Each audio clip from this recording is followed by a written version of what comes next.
If you's going to claim that you's giving folks, quote, just facts, ma'am, unquote, then you need to be sure you're getting your facts right. But facts can be slippery critters, especially when, as Greg's about to demonstrate, you's trying to make them flexible.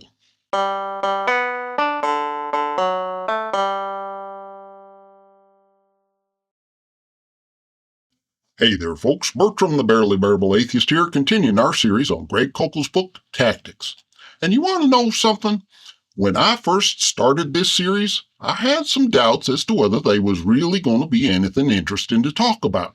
After all, it says it's, quote, a game plan for discussing your Christian convictions, end quote.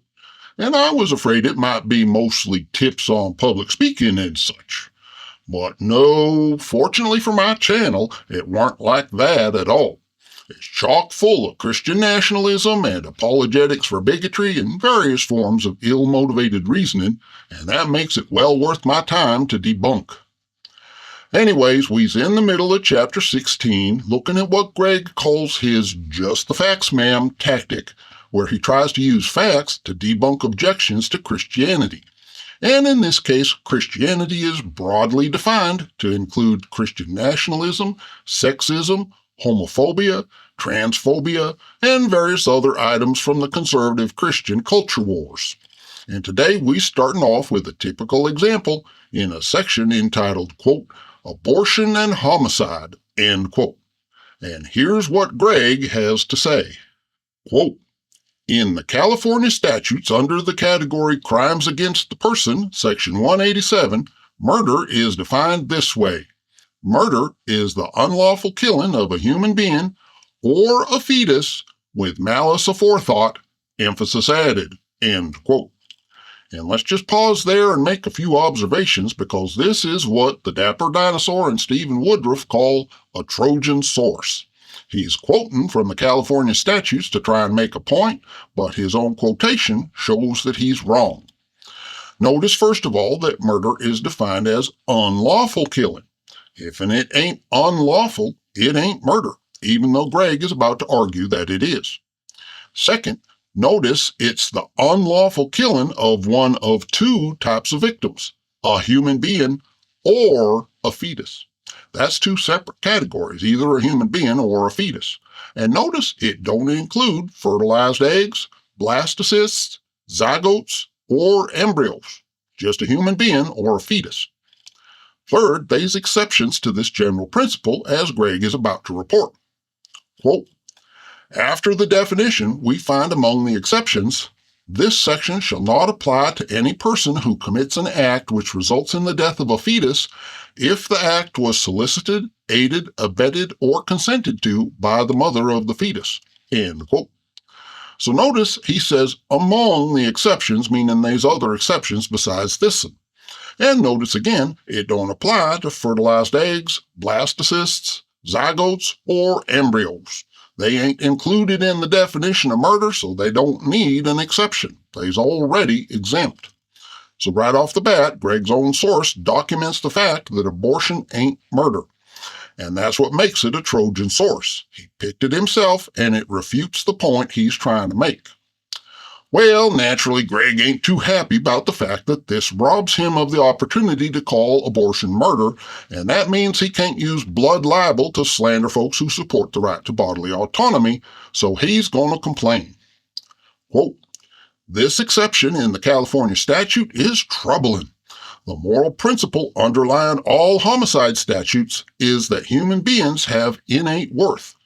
Value is not derived from something outside of the individual, it is intrinsic to who they are. That's why destroying a human being is the most serious of crimes, end quote. And yes, human beings have innate worth, and they also has a right to bodily autonomy. But the statute Greg himself cited puts the fetus in a separate category from human beings, because it ain't a human being yet. It'll become a human being once gestation is complete, but it ain't one yet. And of course, a fertilized egg, a blastocyst, a zygote, and an embryo ain't even a fetus yet. So the law don't even need to mention them. But you know who is a human being with innate worth and bodily autonomy? That's right, the woman. But of course, Greg ain't taking that into consideration. In fact, he tries to completely disqualify her from consideration at all. Quote, if the intrinsic value of unborn human beings qualifies them for protection under homicide statutes, why is something extrinsic, like the mother's choice, relevant? How does the mere consent of the mother change the innate value of the little human being inside her? End quote. Well, to answer Greg's question, let's consider one of the other exemptions to the definition of murder, namely self-defense. If a human being attacks you and you kill them in self-defense, is that murder? After all, the worth of the other person is innate. Why should something extrinsic, like your right to defend yourself, change the innate value of the human being who's doing the attacking? Well, the answer, of course, is that there's more to it than just some notion of the intrinsic value of human beings, even apart from the fact that a fetus ain't a human being yet. There's no such thing as the right to harm someone else, and that's why there's an exception in the case of self-defense. And there's also no such thing as a right to use someone else's bodily organs without their consent, which is why there's an exception in the case of abortion. Part of the innate value of the human being, i.e. of the woman in this case, is the person's right to bodily autonomy. In fact, it'd be pretty meaningless to talk about innate worth in the absence of bodily autonomy. If you ain't got the right to dictate what happens inside your own skin, you ain't got nothing. So-called innate worth would be irrelevant. So if we's going to talk about just the facts, ma'am, we need to talk about all the facts, including the fact that the woman has final say over what happens inside her own skin. To argue otherwise is to deny that she has equal worth and equal value to men. And notice, that's a self-contradiction of Greg's own argument. By denying that the woman has any interests worthy of consideration, Greg is denying the worth of the woman. He's rejecting the very principle that he's appealing to in order to justify forcing a woman to carry an unwanted pregnancy. And forced pregnancy is sexual assault, so he's doubly at fault here. He ain't just making a self-contradictory argument, he's advocating for the commission of a violent crime. And trying to blur the distinction between a human being and a fetus so he can use blood libel as a pretext for sexual assault is just doubling down on his arrogant and criminal misogyny. And by the way, this would be true even if the fetus was a human being. A woman has the same right to defend her own body as anybody else has. Anytime anybody invades your body without your consent, you have the right to have that person removed by any means necessary. It so happens that zygotes and embryos and fetuses ain't babies yet and can't survive on their own, but that ain't the woman's fault, and it don't diminish her right to bodily autonomy. That's just a consequence of the biological fact that zygotes and embryos and fetuses ain't complete yet. Nature itself is telling us that we ain't dealing with a fully realized human being here, and that we ought to be focusing our attention on the real person, i.e. the woman. And if you want to get all emotional about it, just remember that the only way to prevent abortion without violating anybody's human worth is to prevent unwanted pregnancies through contraception and comprehensive sex education. There's plenty of work left to do in that area that don't involve sexually assaulting innocent women, so knock yourself out. I'll be rooting for you. Anyways, enough about that. Let's move on to Greg's next topic, Old Testament genocide. Remember what Greg said about the innate worth of a human being and how it can't be changed by extrinsic factors? It's okay if you don't, because that whole concept ain't even going to show up at all in Greg's discussion of genocide. Quote, I have been asked why God prohibits killing in the Ten Commandments, but then commands killing when the Jews take Canaan. That sounds like a contradiction. End quote. Greg answers this apparent contradiction by pointing out that the Hebrew word for kill in Exodus 20 is actually the word for murder. And he goes on, quote, there is a moral distinction between justified killing, killing in self-defense, for example, and unjustified killing, murder. God prohibits the second, not the first. End quote. The implication is that the genocide of the Canaanites was justified killing somehow. Apparently, the extrinsic factor of having been born on land that the Israelites wanted somehow altered the innate value of a human being after all, no matter what Greg said before. Greg ends his discussion there, but let's have a look real quick at what he's implicitly calling justified killing. The story of the fall of Jericho is fairly typical, so let's look at the book of Joshua, chapter 6 and verse 17. Quote, "And the city and all that is within it shall be devoted to the Lord for destruction." End quote. And skipping on down to verse 21, quote, "Then they devoted all in the city to destruction, both men and women, young and old, oxen, sheep, and donkeys, with the edge of the sword." End quote. And why was they committing such extreme genocide that they even killed the animals? Was it because the Canaanites were such horrible, awful sinners, like apologists today like to say? Was it because even the babies was offering human sacrifices and worshiping other gods, so they deserved God's wrath too? Well, that ain't what the book of Joshua says. Back in chapter 1, God speaks to Joshua and he says, quote, "Moses, my servant, is dead. Now therefore arise, go over this Jordan, you and all this people, into the land that I am giving to them, to the people of Israel. Every place that the sole of your foot will tread upon, I have given to you, just as I promised to Moses. From the wilderness and this Lebanon as far as the great river, the river Euphrates, all the land of the Hittites to the great sea toward the going down of the sun shall be your territory." End quote.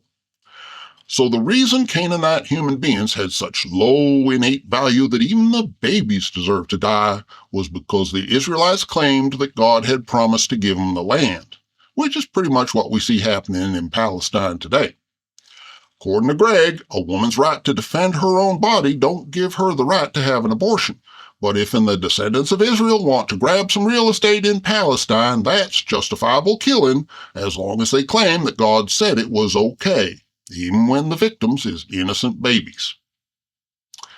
Greg's just the facts ma'am tactic is awfully flexible, ain't it? The good news is that none of this story is actually true. Ancient Egyptians never had no Hebrew slaves, and they never lost a workforce of millions of slaves overnight. Nor did any pharaoh ever drown in the Red Sea with all his armies.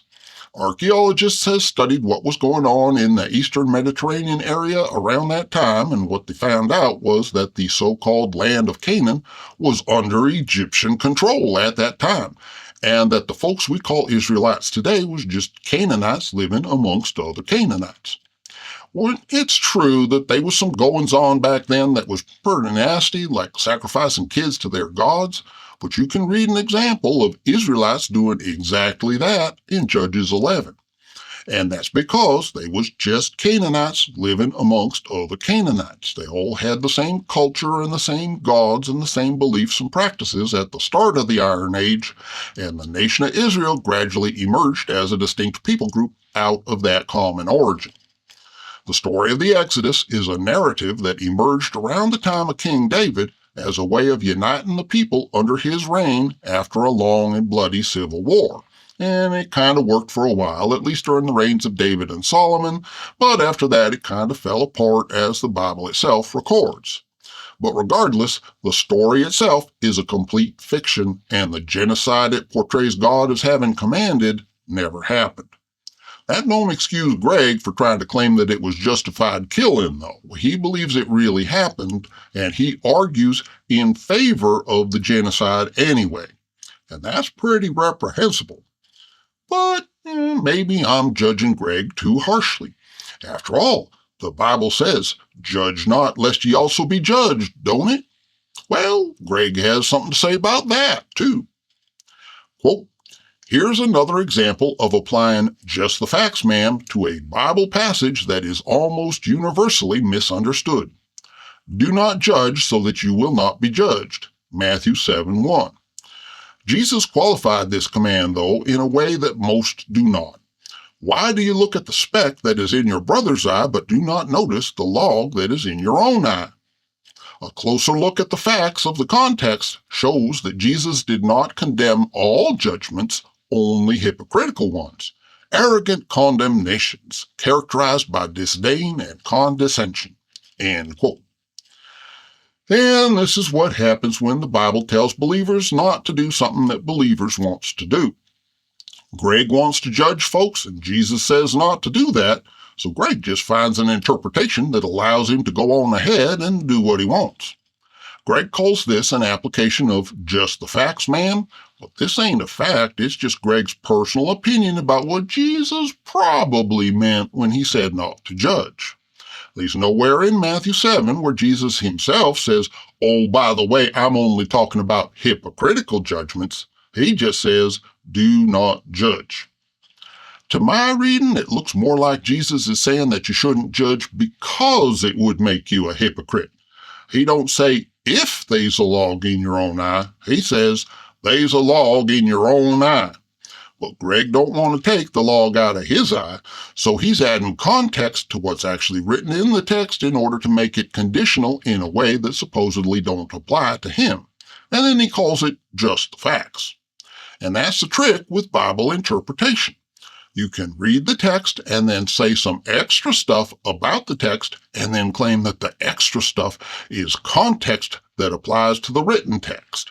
And folks will believe that the extra stuff you added is something that the Word of God teaches. That's how folks make the Bible say what they want it to say, just like Greg is doing. And the extra stuff can be whatever suits you, which is why there's so many conflicted notions about what the Bible teaches. Different folks adds in different stuff, and every believer believes whatever quote-unquote context seems right in their own eyes. Notice Greg's emphasis on arrogance, disdain, and condescension, which ain't in the text at all. If I was to hazard a guess, I would guess that these three words is meant to describe anybody who tries to hold Greg accountable. He wants to give himself a get-out-of-jail-free card while still judging other folks as being arrogant, disdainful, and condescending whenever they hold him accountable for his bigoted opinions of other folks. And notice how Greg gives himself a license to do the exact opposite of what Jesus commands. Quote, Jesus encourages a different sort of judgment once the hypocrisy has been dealt with. First, take the log out of your own eye, and then you will see clearly to take the speck out of your brother's eye, emphasis added, end quote. Greg wants to say that he's dealt with the hypocrisy by accepting Jesus, and now he's got carte blanche to judge everybody else however he wants. Well, that ain't what Jesus is saying. The hypocrisy ain't the log itself, it's the fact that you're complaining about specks in other folks' eyes when you got an even bigger log in your own. In Greg's case, the log is bigotry, hating other folks just for being different in ways that don't do no harm to nobody. He may think it's been quote-unquote dealt with because Jesus supposedly forgives him for it, but just listen to him talk about women's rights and LGBT rights for a couple seconds, and it's abundantly obvious that that log is right where it's always been. He's doing everything that Jesus explicitly says not to do, and failing to do the things that Jesus says he should, but he manages to interpret the passage in a way that lets him do what he wants without making him do nothing he don't want. And this is a textbook example of why a real God would know better than to base any true religion on a written text. Jesus ain't here to correct him, so Greg is free to say that Jesus actually meant whatever Greg wants him to have meant. And he calls that just the facts. And that's going to do it for chapter 16, finally. I think the overall takeaway from this chapter is that when an apologist starts talking about so-called facts, we need to check them and make sure, A, that they's really facts, and B, that the apologist ain't leaving out nothing important. And Greg has given us lots of examples for why we need to do that. Next time, we're going to pick up chapter 17 entitled Inside Out, which is apparently about how Greg can read folks' minds or something. And that certainly sounds intriguing. Meanwhile, thanks for watching, and please be kind wherever possible.